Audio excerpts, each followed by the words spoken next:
Buenas tardes.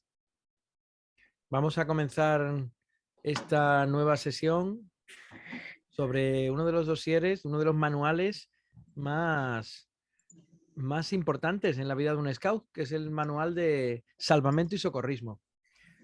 Nos ha gustado mantener esa tradición de salvamento porque una de nuestras características como scouts es estar siempre listos, y en muchas ocasiones tendremos que estar listos para salvar una vida y volver a recuperar esas constantes vitales tan, tan que han desaparecido o que se han debilitado en un herido fruto de un accidente con el que es muy probable que nos encontremos.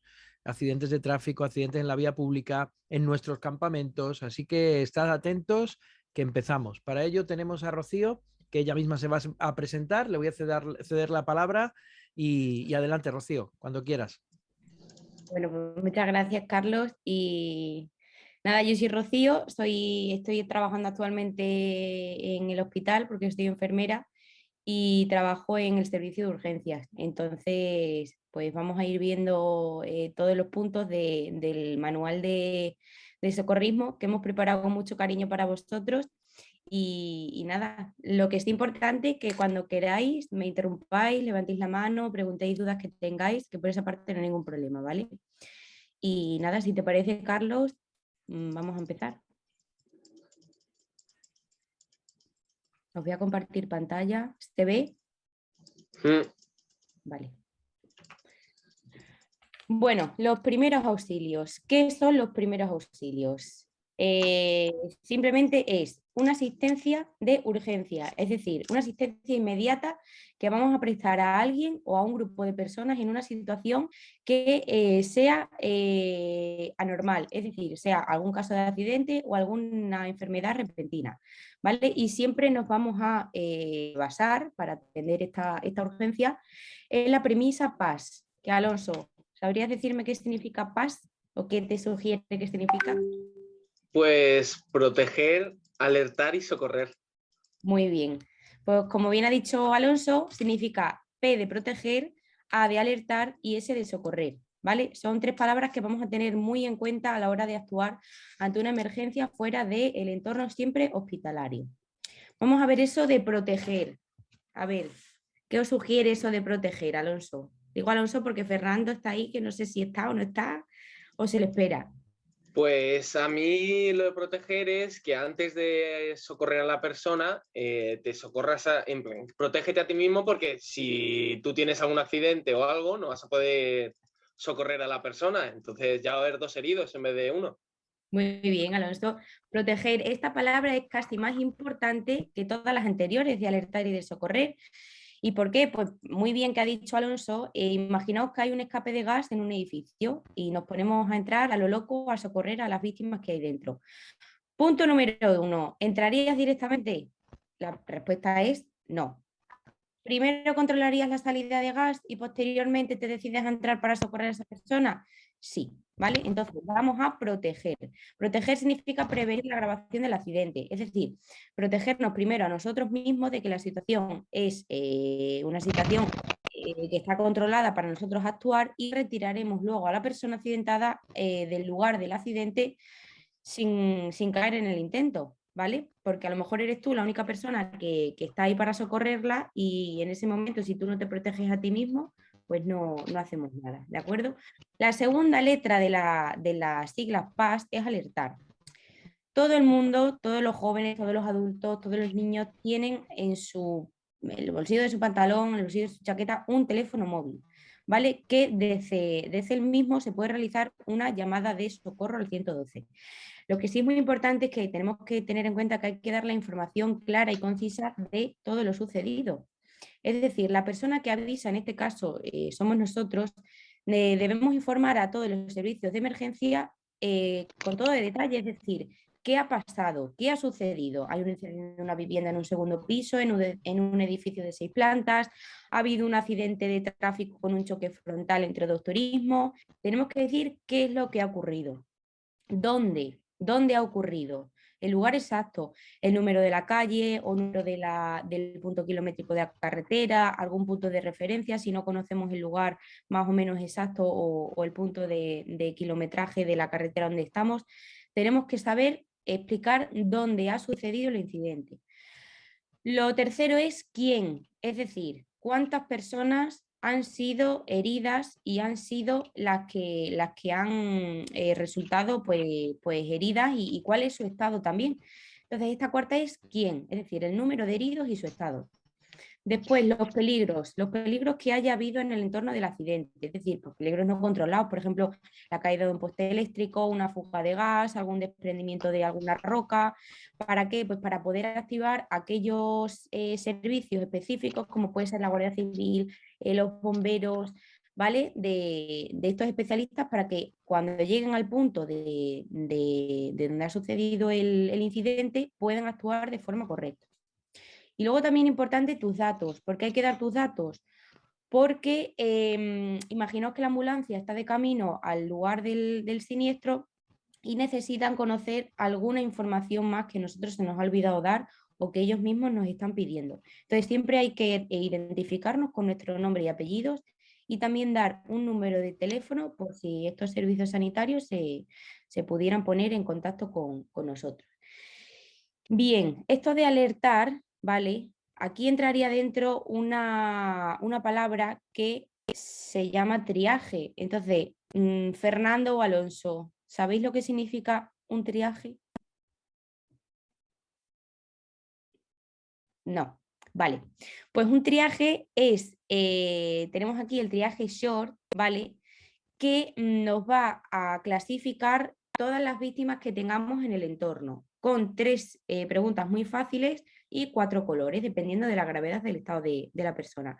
¿Qué puede caminar? Pues la respuesta es sí o no. Si es que sí, la persona está en color verde. Si es que no, pasaremos a realizar una segunda pregunta, que sería, ¿habla sin dificultad, obedece a órdenes sencillas? En el caso de que sea sí, sería amarillo. Estaríamos hablando de que la persona tiene un color amarillo.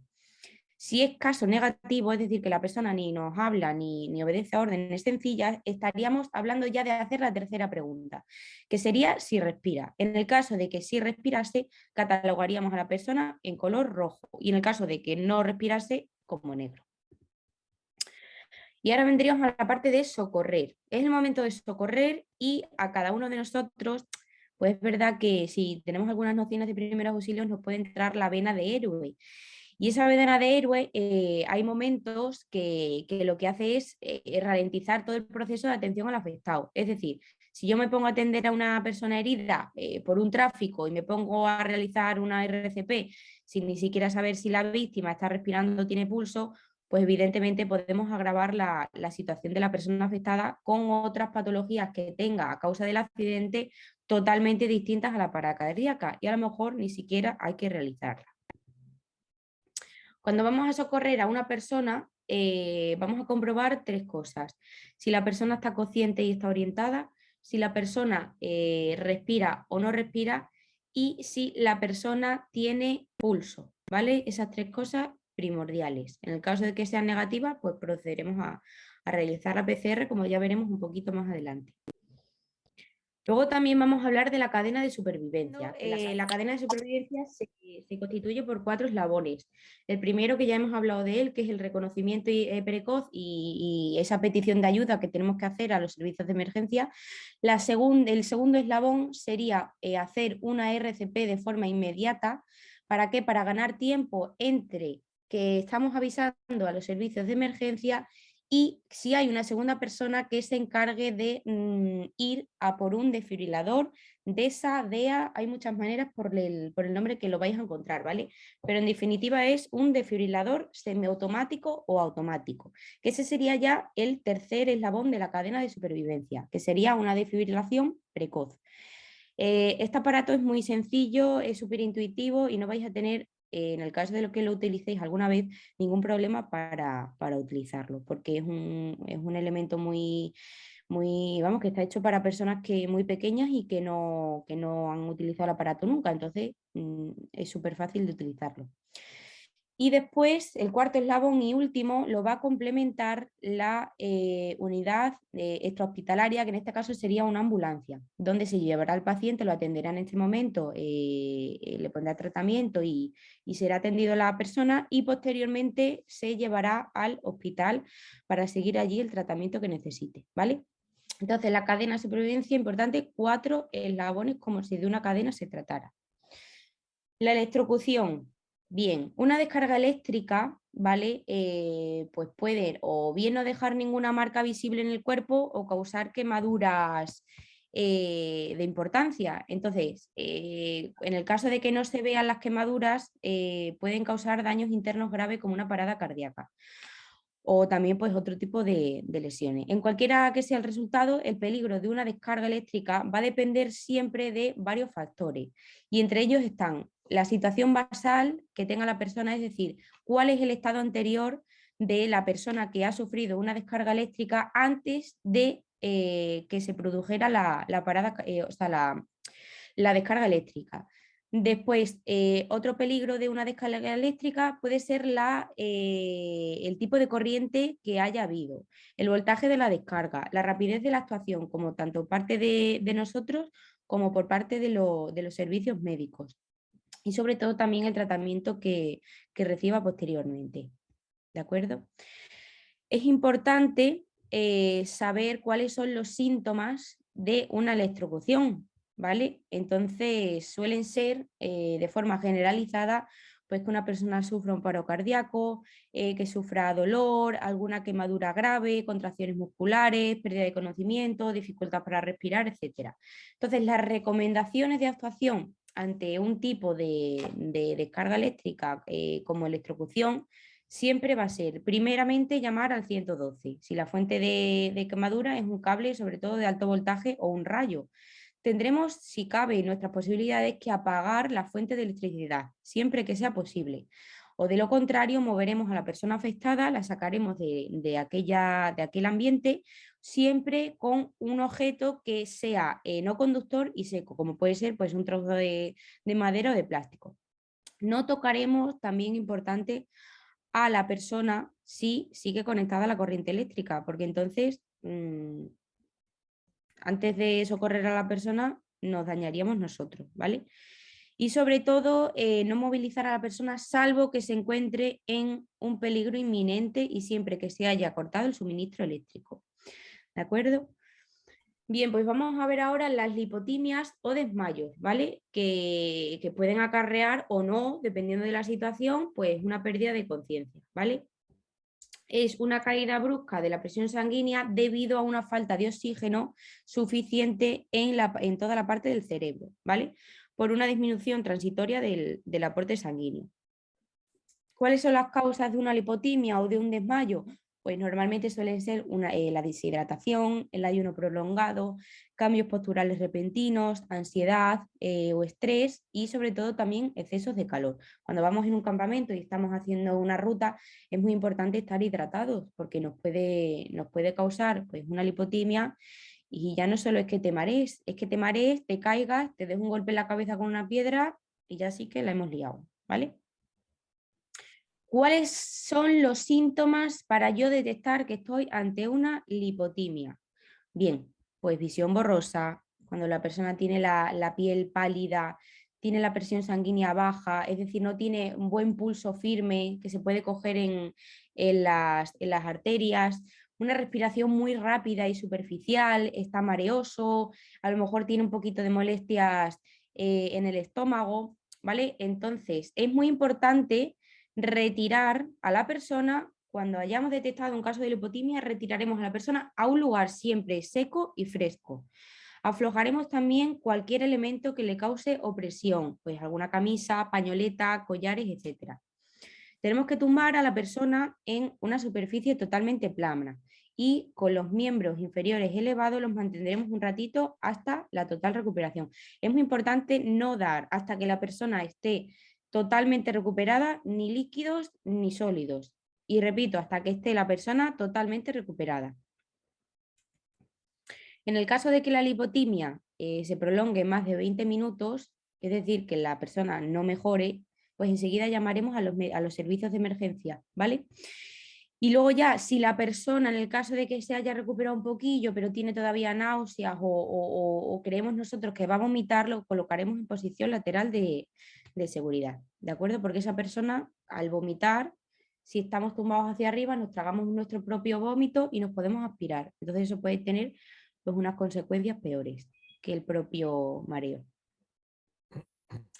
La maniobra de Helmholtz. La maniobra de Helmholtz, como bien dice, es una maniobra que se realiza cuando alguien sufre un atragantamiento por comer algo y se está atragantando y hay distintas formas de hacerla, depende de la persona.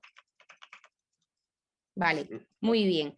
Pues como bien ha dicho Alonso, la maniobra de Heimlich es un procedimiento de primeros auxilios súper básico. ¿Para qué? Para nivelar todo el conducto respiratorio normalmente bloqueado por un trozo de alimento, ¿vale? O cualquier otro tipo de objeto, pues a lo mejor un chicle que se nos ha quedado ahí de por medio o cualquier otro objeto que tengamos en la boca, por ejemplo, un capuchón de un bolígrafo, ¿vale? Que también puede complicar pues la respiración, ¿vale? Que no se produzca con total normalidad. Para realizar la maniobra de Helmholtz es importante colocarnos siempre detrás de la víctima y con nuestros dos puños cerrados ejerceremos una presión a la altura del ombligo, un poquito más arriba del ombligo, y ejerceremos presión hacia adentro y hacia arriba, pero en un mismo movimiento, ¿vale? Y con fuerza. La RCP, la tan famosa RCP. La RCP es el conjunto de maniobras que tratan de restablecer tanto la respiración como las pulsaciones de la persona a la que vamos a socorrer, ¿vale? ¿Por qué? Pues porque ha sufrido alguna parada y esas dos funciones se han visto comprometidas. La reanimación cardiopulmonar o la RCP siempre hay que hacerla cuando una persona, primero, no tenga pulso, no responda y veamos que no está respirando, ¿vale? No responder. Pues hombre, si vamos a realizar una RCP y vemos que la persona no responde, le daremos así unas tortitas en la cara o algún pellizquito para intentar que reaccione. Si vemos que no reacciona, bueno, pues veremos ahora a ver cómo respira, si está respirando, si no está respirando, si se le eleva el pecho, si acercamos nuestra mejilla y vemos que nos está rozando la salida del aire de la otra persona a nuestra mejilla. Oye, pues vemos que sí que está respirando. ¿Que es en caso negativo? Pues nada, pues realizaremos la RCP y ya está. Y sobre todo, si tenéis dudas, si una persona no le cogéis bien el pulso y tenéis sospecha de que se está produciendo una parada cardiorrespiratoria, siempre hay que proceder a realizar la RCP. Para preparar la respiración en la RCP, siempre tendremos que tender a la víctima sobre una superficie plana y boca arriba, totalmente sin almohadas, ni cojines, ni nada. Tenemos que aflojar todas las ropas, o si bien tenemos pañoleta, estamos en un campamento, pues quitamos pañoleta, quitamos camisa, quitamos camiseta y dejar todo al descubierto. También veremos en la boca a ver si tiene algún cuerpo extraño, pues por ejemplo un chicle o lo que os he comentado antes, algún trozo de comida, etcétera. Entonces con el dedo en forma de gancho lo meteremos en la boca y se lo sacaremos, ¿vale? Después, 32. ¿A qué te suena esto, Alonso? 32 y 15-2. 30 compresiones por cada 2 insuflaciones. Muy bien. Y si eres más pequeño, pues... ¿Eso se hace en los niños también? No, eso solo se hace cuando es un adulto, creo que era, exactamente. ¿Pero lo de 30 o lo de las compresiones y las insuflaciones? Cuando eras niño eran 15 y cuando eras adulto 30. Muy bien. Bueno, pues tanto en adultos como en niños se puede realizar la RCP. Lo único que hay que tener en cuenta es que en adultos serían 30 compresiones por cada 2 insuflaciones, es decir, 30 movimientos por cada 2 insuflaciones boca a boca a la persona, y en los niños sería 15-2, ¿de acuerdo? Lo que sí hay que tener muy en cuenta es que cuando nosotros iniciamos una RCP, si podemos tener a alguien acompañándonos, mejor. Y digo que mejor porque cansa muchísimo el hacer una RCP y es muy importante continuar la RCP hasta que lleguen los servicios de emergencia, ¿vale? Siempre hay que continuar la RCP relevándonos con nuestro compañero o buscando a una segunda o tercera persona que realice la RCP hasta que llegue la ambulancia, porque podemos salvar una vida. Si a lo mejor nos cansamos y digo, pues ya está, pues es que aquí ya no hay nada que hacer. No, ¿vale? Siempre hay que continuar hasta que llegue la ambulancia. Para ello realizaremos compresiones en el pecho, ya hemos dicho antes que 32 para los adultos y 15,2 para los niños. Abriremos la vía respiratoria con la maniobra frente-mentón. Estiraremos la frente hacia atrás y el mentón en esta forma para favorecer el flujo de aire por la vía respiratoria y le realizaremos las insuflaciones, ¿vale? Que son las llamadas respiraciones de rescate. ¿Qué pasa si el paciente al que estoy atendiendo ya respira o hace el amago de respirar y ya empieza a tener pulso? Pues que pasaremos a colocarlo en posición lateral de seguridad, ¿vale? La posición lateral de seguridad se debe realizar siempre a una persona que se encuentre, atención, tanto inconsciente y que respire, como en una persona que le acabamos de hacer una RCP y comienza a tener pues, señales de vida, ¿vale? Después vamos a ver un vídeo muy cortito sobre cómo realizar una RCP. Ya va, ya va. Se escucha. Hola, hoy te voy a explicar cómo actuar frente a un paro cardíaco. Si una persona está inconsciente y no respira o respira mal, está sufriendo un paro cardíaco. Tenés que inmediatamente llamar a la emergencia móvil. Si hay un desfibrilador, conseguilo. Tenés que empezar a comprimir el pecho fuerte y rápido de la víctima y no parar hasta que llegue el desfibrilador o la ayuda médica. Para hacer masaje cardíaco, tenés que arrodillarte al lado de la víctima. Una rodilla tiene que estar a la altura de la cabeza, la otra rodilla a la altura del pecho. Tenés que colocar el talón de una mano en el medio del pecho de la víctima. La otra mano va encima de la que está abajo, entrelaza los dedos y tironea la parte anterior de los dedos hacia arriba.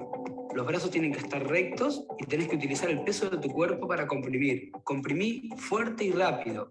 Si hay otra persona contigo, tiene que tirar la cabeza de la víctima hacia atrás durante todas las compresiones. A las 200 compresiones hay que cambiar al que hace masaje cardíaco porque se cansa. Continúa esta maniobra hasta que llegue el desfibrilador. Si no hay un desfibrilador, tenés que continuar comprimiendo el pecho fuerte y rápido hasta que llegue la ayuda médica. No pares de hacer esta maniobra. Es la manera de poder salvarle la vida a la víctima. ¿Cómo funciona un DEA o desfibrilador? Cuentan con dos botones, un botón de encendido y un botón de descarga.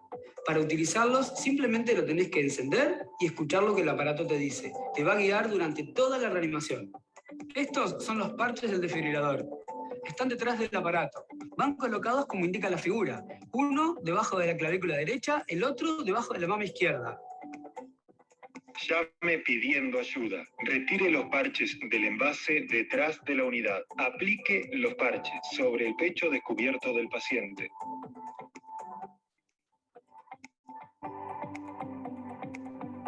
Analizando el ritmo cardíaco. No toque al paciente.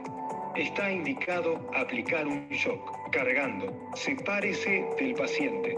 Oprima el botón luminoso de shock. Puede tocar al paciente. Comience ahora la asistencia cardiopulmonar. El masaje cardíaco lo puede hacer cualquier persona con un mínimo de entrenamiento. Haciendo estas maniobras le podés salvar la vida a alguien. Bueno, como veis, es súper sencillo hacer la RCP y el aparatito, el DEA, el DESA o desfibrilador, como depende del nombre, lo vais a encontrar en un lado o en otro, es muy sencillo de utilizar. También es importante saber que si estamos ante un niño, un bebé, el propio aparato diferencia, o sea, tiene dos tipos de parches, parches para adultos y parches pediátricos, ¿vale? Y también te pone en el lugar del pecho y de la espalda donde tienes que colocarlos. Vamos a ver ahora las hemorragias. Las hemorragias, dependiendo de dónde salgan, se va a llamar de una forma o de otra. Tenemos por un lado las hemorragias arteriales, las venosas y las capilares. Las hemorragias arteriales se causan al romperse una arteria y se caracterizan porque la sangre sale de color rojo brillante y a borbotones. Alonso, ¿qué es a borbotones? A ver si Que lo no para de sabes. salir y que sale muy, muy caudalosa. Pues no, son los a borbotones. A ver, las arterias tienen pulso, ¿no? Las arterias tienen pulso. Las venas no, pero las arterias sí. Entonces, tú cuando te tocas una arteria, ¿qué notas? El pulso del corazón. Es decir, a borbotones es que sale con el ritmo del pulso del corazón. Es decir, si tenemos, por ejemplo, aquí una herida y me he roto una arteria, la arteria va a salir a borbotones, ¿vale? Como cuando escupe fuego un volcán, pues parecido, así como a borbotones, ¿vale?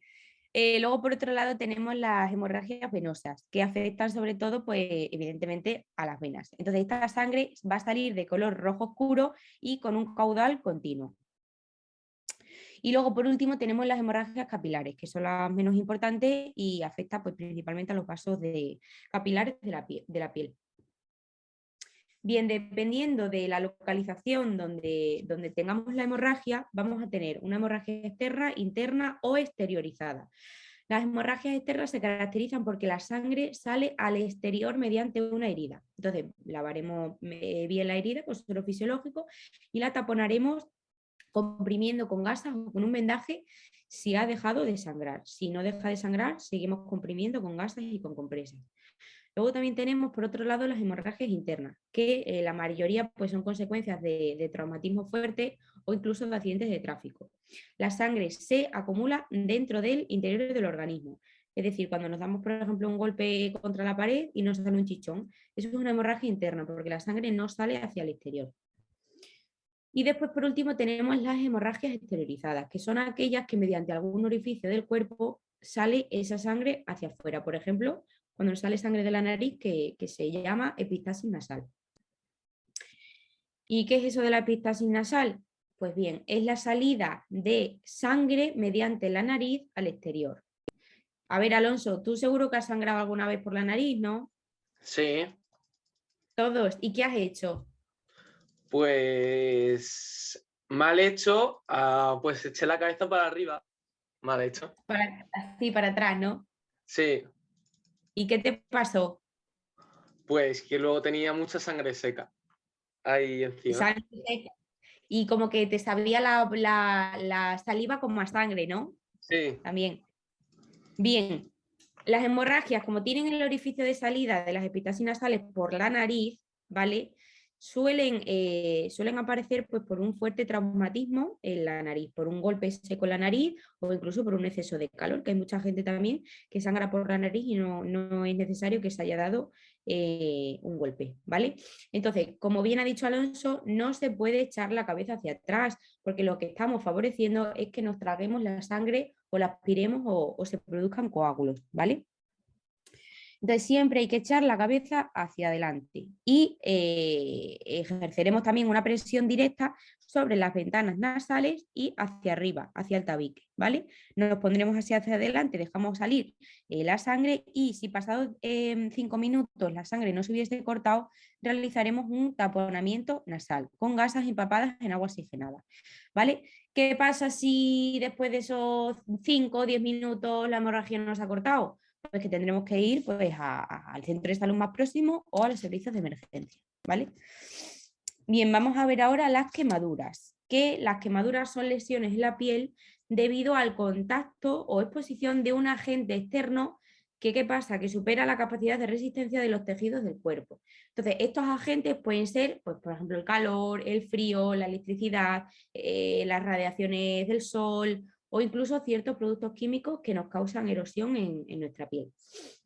¿Qué pasa? Que la piel está compuesta de varias capas. Entonces, esas capas a las que pueden afectar una quemadura son la epidermis, que es la parte más superficial de la piel, la dermis, que está justo debajo de la epidermis, y luego ya estaría la hipodermis.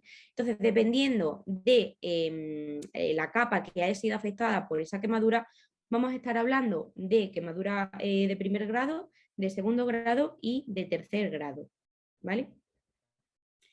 En el dossier, en el manual de socorrismo, en la parte de quemaduras vais a tener dos tipos de esquemas. Un esquema que es la regla de los 9 Wallace y otro esquema que es el esquema de Kirchhoff, que lo que va a hacer es contabilizar la proporción corporal quemada de la persona que ha sufrido una quemadura. Y como bien estáis viendo ahí, cada parte del cuerpo corresponde a un porcentaje, de tal manera que los podríamos clasificar en 4 grandes grupos de quemados. Estarían los quemados leves, que tendrían quemaduras en la superficie corporal menor del 9% de toda esa superficie, un quemado moderado, que estaríamos hablando de quemaduras de hasta 18% de la superficie corporal. Luego, en tercer lugar, estaríamos hablando de quemados graves, que serían aquellas personas que han sufrido quemaduras cuya superficie corporal ha superado el 18% y está por debajo del 50% de la superficie corporal. Y luego ya por último estaríamos hablando del quemado crítico, que son personas que han sufrido quemaduras en más del 50% de la superficie de la piel. Bien, como he dicho antes, dependiendo de la parte que se haya erosionado de nuestra piel, epidermis, dermis o hipodermis, podemos distinguir 3 tipos de quemaduras. Que estarían las quemaduras de primer grado, que solamente afectan a la epidermis y son rojitas, son muy rojas y son muy dolorosas. Eso es importante, son muy dolorosas. Luego estaríamos hablando de las quemaduras de segundo grado, que afectan a la epidermis, a la segunda capa de la piel, y puede ser que haya causado también erosión en un porcentaje variable de la dermis, ¿vale? Estas quemaduras duelen bastante más porque, pues porque forman ampollas. Entonces, dependiendo de las ampollas, también lo veréis en el manual, pueden ser de 2 tipos, dérmicas A y dérmicas AB, dependiendo de la ampolla, si es más finita o es más gruesa, y también el contenido líquido que tenga esa ampolla. Estas quemaduras son brillantes y suelen ser muy húmedas, ¿vale? Y luego ya por último, en tercer lugar, pues tenemos las quemaduras de tercer grado, que estas quemaduras han afectado tanto a la dermis, tanto a la epidermis, como a la dermis, como a la hipodermis, ¿vale? Entonces la piel va a tener pues un aspecto como chamuscado, como negruzco, ¿vale? Y estas quemaduras, lo bueno, entre comillas, que tienes dentro de lo graves que son, es que no producen dolor. ¿Por qué? Pues porque se han consumido todas las terminaciones nerviosas que había en la piel y por ello pues no duelen. Vendajes. ¿Qué son los vendajes? Pues a ver, el fin que tiene un vendaje siempre es envolver una extremidad u otra parte del cuerpo lesionada, y se usan especialmente pues en el caso de que haya una herida, en el caso de que haya una hemorragia o un esguince o alguna fractura o algún tipo de luxación. Entonces vamos a ver la utilidad que puede llegar a tener los tipos de vendaje. Dependiendo también de la venda, que luego lo veremos más adelante, básicamente los vendajes sirven tanto para fijar entablillados como para inmovilizar articulaciones, sujetar apósitos o incluso favoreciendo el retorno venoso, ejerciendo una presión en ella. Y los tipos de vendajes más comunes y que nosotros debemos saber pues son tanto el vendaje circular, que este tipo de vendaje, como bien he dicho antes, es utilizado para fijar un apósito o proteger una zona o para iniciar o finalizar otro. Sirve principalmente pues, para sujetar un apósito, utilizarlo de forma compresiva en algún miembro, ¿de acuerdo? Luego tendremos por otra parte el vendaje en espiral, que se utiliza principalmente en extremidades, y la venda siempre cubre 2/3 de la vuelta anterior y se emplea pues, con una venda elástica o venda de crepé, que son estas que tienen una línea rojita arriba. Y ¿qué pasa con estas vendas? Que al ser muy elásticas se pueden adaptar perfectamente a la zona que se va a vendar. Y es utilizado pues tanto para sujetar apósitos, como gasas, como férulas, y ya os digo, sobre todo en miembros superiores e inferiores, como puede ser la mano, el antebrazo, la pierna o el muslo. También pueden tener función protectora o compresiva. Y siempre, esto es importante, debemos iniciar el vendaje desde la parte más distal del miembro a vendar hacia el corazón. Otro tipo de vendaje importante es el vendaje en espiga, que este vendaje se inicia con 2 vueltas circulares y por cada vuelta que hagamos con la venda hacia arriba, ya os digo, desde abajo desde la mano hacia el corazón, se hará otra hacia debajo de forma que cubramos 2 tercios de la anterior, ¿de acuerdo? Entonces nos saldrá al finalizar un dibujo como si de una espiga se tratara. Este vendaje es realizado pues, para vendar partes del cuerpo cilíndricas y su función es claramente compresiva. Luego tenemos por otra parte el vendaje en 8, que es empleado pues, para vendar articulaciones, rodillas, tobillos, codos, y comenzaremos siempre vendando con 2 vueltas circulares, al igual que en el otro tipo de vendaje. Y siempre es importante empezarlo debajo de la articulación, no por encima. Para continuar este vendaje daremos una vuelta en sentido ascendente por la parte anterior de la articulación y continuaremos el vendaje de forma descendente, de tal manera que al fin y al cabo nos va a salir un 8, ¿vale? Repetiremos el proceso 3 o 4 veces hasta que la articulación pues, quede bien sujeta. Luego vamos a ver algunas técnicas de transporte de heridos que en el manual de socorrismo vais a tener muchas más, pero bueno, para que os hagáis una idea que con pocos materiales y pocos recursos también se puede realizar una camilla pues, para transportar en un momento dado a un herido al hospital o al centro de salud más próximo. Este tipo de camilla se realizaría con una manta y con 2 palos, de tal manera que se mete, se da la vuelta al segundo palo, se mete por el palo debajo el segundo y luego por arriba. Y se pondría a la persona que queremos transportar encima, haciendo tope en esta parte última de la manta, para que no se abra toda, ¿vale? Ese es un tipo de transporte. Luego tenemos otro tipo de transporte con palos, fijaos, con palos, con camisas y solamente con pañoletas. O sea, imaginaos también la imaginación que podemos llegar a tener para realizar una camilla como esta, ¿vale? Y luego están pues técnicas tradicionales como la sillita de la reina, que sería esta última, o la silla cruzada o la silla cuadrada, ¿vale? Que aquí sí que tendríamos que contar pues también de 2 personas con bastante fuerza en los brazos. Y luego ya por último, para terminar, a ver, no sé quién está por ahí, Alonso u otra persona, o Fernando. Fernando, ¿estás por ahí? Sí, sí. A ver, Fernando, ¿qué hay que tener? ¿Qué tiene que tener un botiquín? Tu botiquín de patrulla, ¿qué hay? Tijeras, vendas, agua oxigenada, gasas, esparadrapo, jeringuillas, ibuprofeno y otros medicamentos, pero bueno, algunas pomadas que pueden servir para todo. Para todo, ¿no? Sí, bueno. Y luego, por ejemplo, agua oxigenada, cristalmina, betadine, estos clásicos. Los clásicos de toda la vida del botiquín. Sí. Muy bien. Oye, Fernando, y te voy a hacer una pregunta. Si yo, por ejemplo, soy miembro de tu patrulla y me duele la cabeza, ¿me darías un paracetamol? Depende, porque, por ejemplo, hay personas que son alérgicas a cierto tipo de medicamento y primero se debería consultar. Muy bien. Y, por ejemplo, si tengo una herida y yo te digo, Fernando, cúrame esta herida que me acabo de hacer, que me he clavado, pues yo qué sé, por ejemplo, una rama, me he raspado y me he hecho una herida y me están sangrando. Como has dicho que tienes pomadas en tu botiquín, ¿qué pomada, por ejemplo, me echarías? A ver. A ver.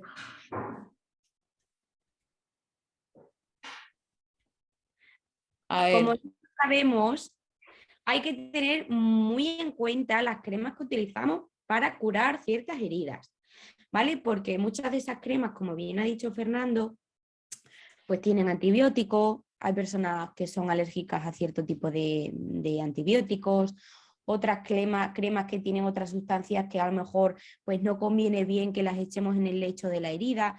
Entonces hay que tener mucho cuidado con las cremas y los productos que se utilizan para curar una herida, porque vamos nosotros con toda nuestra buena intención de querer curar una herida y al fin y al cabo, ¿qué pasa? Pues que no la hemos cargado, o bien porque la persona sea alérgica, o bien porque esa pomada no era la correcta para curar, ¿vale? Entonces, por eso es importante que siempre en cada patrulla haya una persona responsable del botiquín.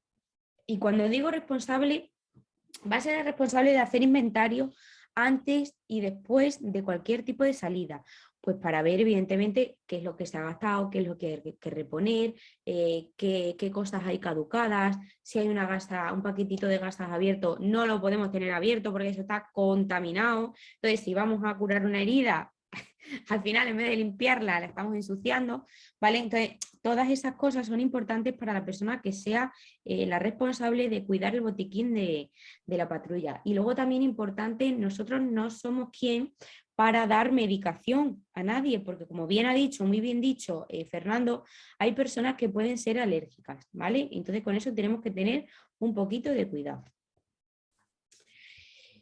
Y no sé si tenéis alguna pregunta.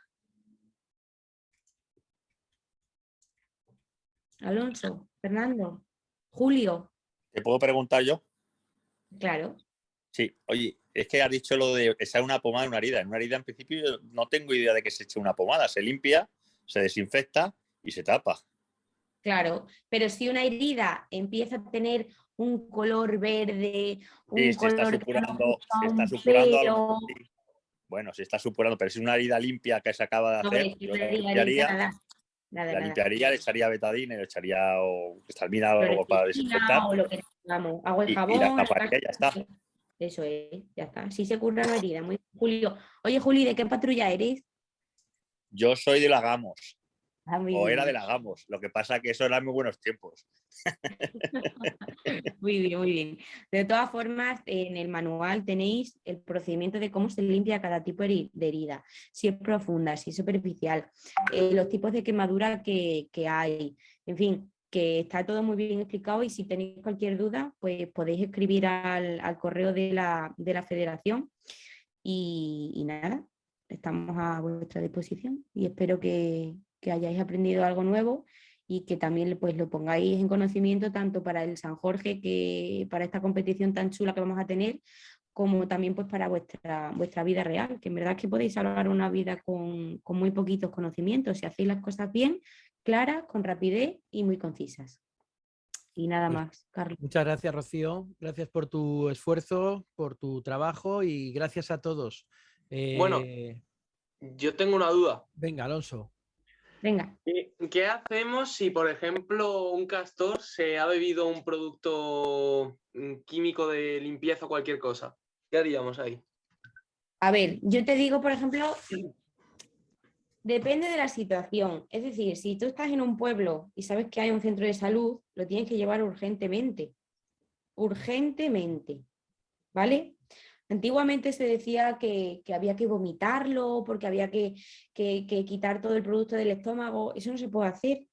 Entonces, en el hospital damos un producto que normalmente suele ser carbono, ¿vale? Que lo que hace es absorber todas las partículas de ese líquido corrosivo, como por ejemplo puede ser la lejía, perfectamente.